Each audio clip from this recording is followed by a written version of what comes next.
Hello again, classy people, this is Josh the Top Hat Gamer, and this week I'm reviewing Wolfenstein: The Old Blood. If you frequent this channel, chances are you saw my top 10 of 2014 video late last year. Wolfenstein: The New Order made it onto their list for its surprising focus on storytelling and its satisfying gameplay. So does this standalone downloadable content hold up to the standard set by its big brother last year? Let's take a look. Wolfenstein: The Old Blood is a standalone prequel to last year's Wolfenstein: The New Order. We join series hero BJ Blazkowicz as he and his OSA partner Wesley attempt to infiltrate Castle Wolfenstein. Their goal is to secure a folder containing sensitive Nazi intel that will reveal the location of General Death's Head, the Nazi lieutenant responsible for turning the tide of the war. The plot of Wolfenstein: The Old Blood leads nicely into the events of the New Order, but stands on its own as an entertaining story featuring new, memorable characters and some surprising twists and turns. Despite its shorter length, The Old Blood gives a decent amount of time to fleshing out its new characters, as well as a quiet moment or two to have a good laugh. This is infested with Nazi pigs. You should be careful. Do not kill anyone unless you have to. What's that? Kill as many Nazis as I can? No, I said... Can't hear you, Kessler. Lots of static. The Old Blood looks and sounds just like Wolfenstein: The New Order, which is understandable. Its colour scheme is mostly quite drab, but gives off an oppressive feeling which is suitable considering the game's setting. The first area you explore is the titular Castle Wolfenstein, complete with ancient stone halls and dank prisons.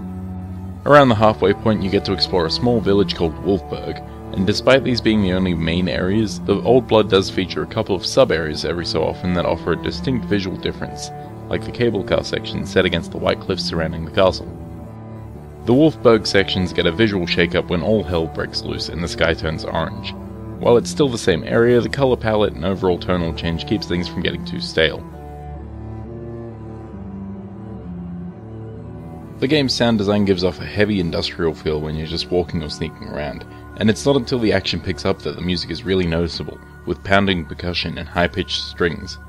The voice acting is generally pretty solid, particularly in regard to the Nazi leaders you come face to face with. They sound genuinely threatening and just a little bit crazy. The gameplay is mostly as solid as it was in Wolfenstein: The New Order, with a few exceptions here and there.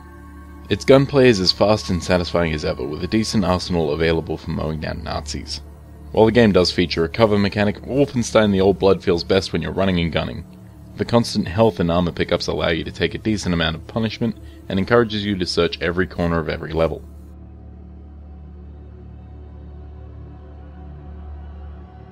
Enemy AI is occasionally pretty lacking, but more often than not they're rather capable, providing a decent challenge when engaging in a full-on firefight. There's also a nice variety of enemies to deal with, ranging from the standard Nazi soldiers to the more dangerous armoured Übersoldaten, forcing you to use different weapons or tactics when facing certain enemies. Unfortunately, any sense of challenge associated with the gunplay is lost when the final act begins to play out. Wolfenstein: The Old Blood goes back to its supernatural roots, when out of nowhere zombies start attacking. While it is a little bit silly, it doesn't feel entirely out of place. No, the real issue I take with the zombies is that they're uninteresting to fight. Almost all challenge or strategy is gone once they show up. The game provides you with plenty of opportunities to stealth through sections rather than taking the gung-ho approach. While the mechanic works fairly well and your efforts are rewarded with some really visceral takedown animations, it doesn't feel as good as it did in the New Order. You're given less of a grace period when one enemy sees you, and the entire enemy force knows exactly where you are once the alarm is raised. This wouldn't be a huge problem, but enemy sightlines are inconsistent at best. This is quite a disappointment considering the stealth quality of the main game. The levels you sneak or shoot your way around are a good mixture of linear corridors and wide open areas that allow for a decent amount of player choice in dealing with different situations. Quite a few areas actually give you the option to skip enemy interactions by exploring and finding hidden paths. Some of these involve using your handy pipes to scale walls, though this mechanic is used mostly for linear level traversal. For the secret finders among you, Wolfenstein: The Old Blood offers a fair amount of side content. There are plenty of collectible gold bars to find, as well as various notes that flesh out the lore. There are also nightmare missions within each section that put you in a Wolfenstein 3D style area. These nightmare missions even have their own boss at the end.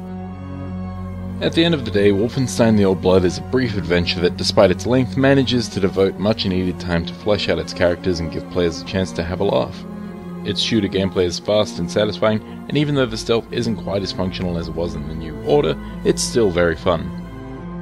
Wolfenstein: The Old Blood gets the top hat gamer rating of good. While the game is almost as enjoyable as the New Order, its lack of challenge in the back end and occasional stealth problems left me a little disappointed. Overall, I had a good time with this game, and I'd highly recommend it for anyone who enjoyed Wolfenstein: The New Order, or to anyone looking for a fun FPS with an enjoyable story. Yes, even with the inclusion of zombies, it's enjoyable. Thanks for watching. If you missed last week's review on Titan Souls, click the annotation. Now if you'll excuse me, I have to go back to the internet and complain about how overused zombies are.